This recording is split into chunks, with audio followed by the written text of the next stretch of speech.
Hello and welcome. You're watching FII. I'm Sonal Mehrotra Kapoor. Now, today's program is going to be a fascinating one. It's something that has driven a lot of conversation about what next on COVID-19 in India.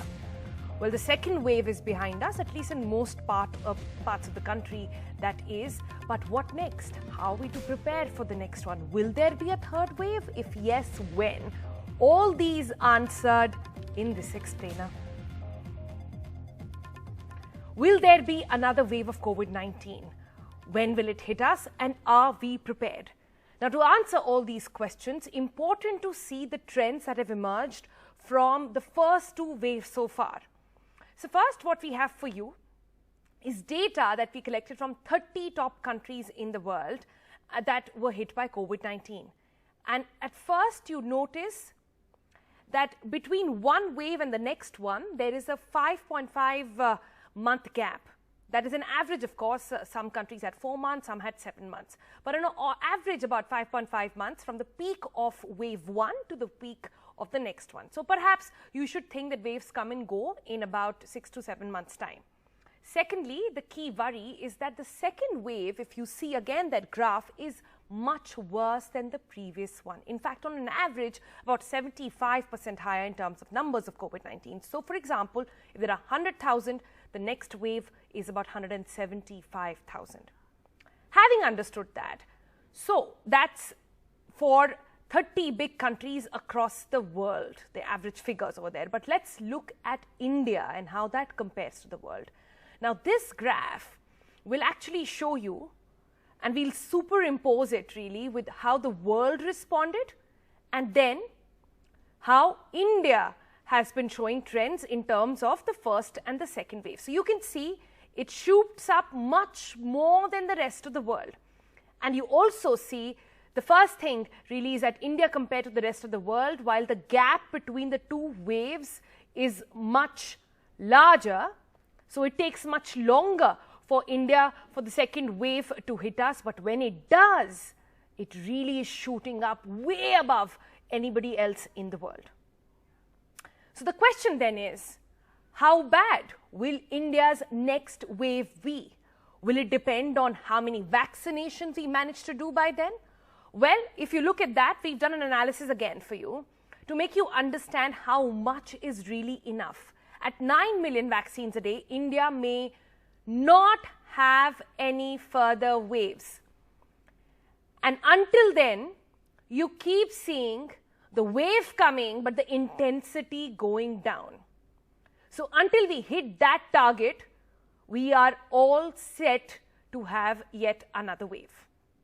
So that's the big worry then, right? The next wave could be much worse than the second wave as well. So what we need to look at is how bad and how likely is the next wave going to be in India.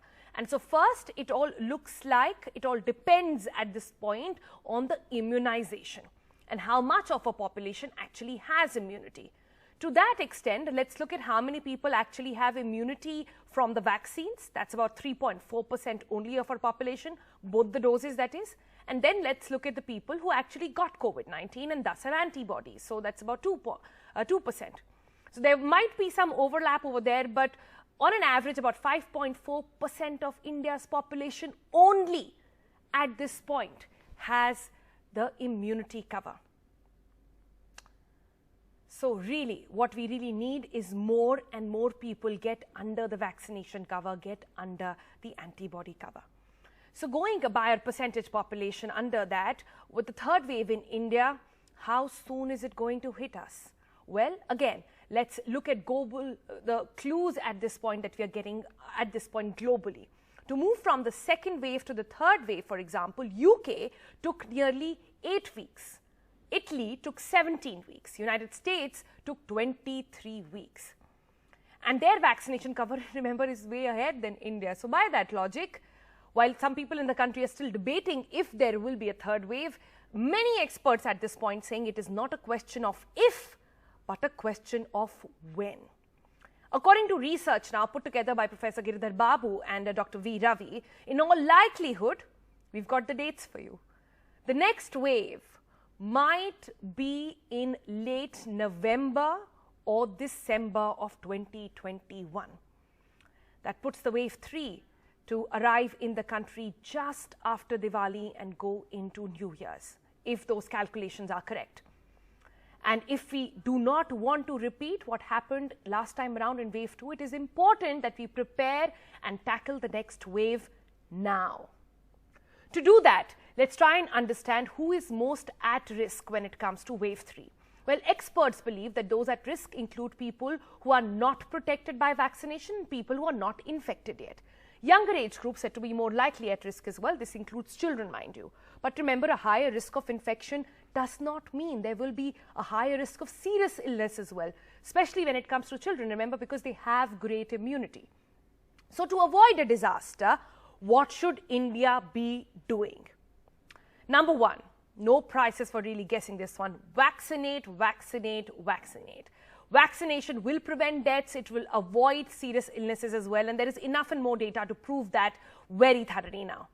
Yes, there is a vaccine shortage in the country at this point, but the vaccine supply is likely to resolve by the end of July.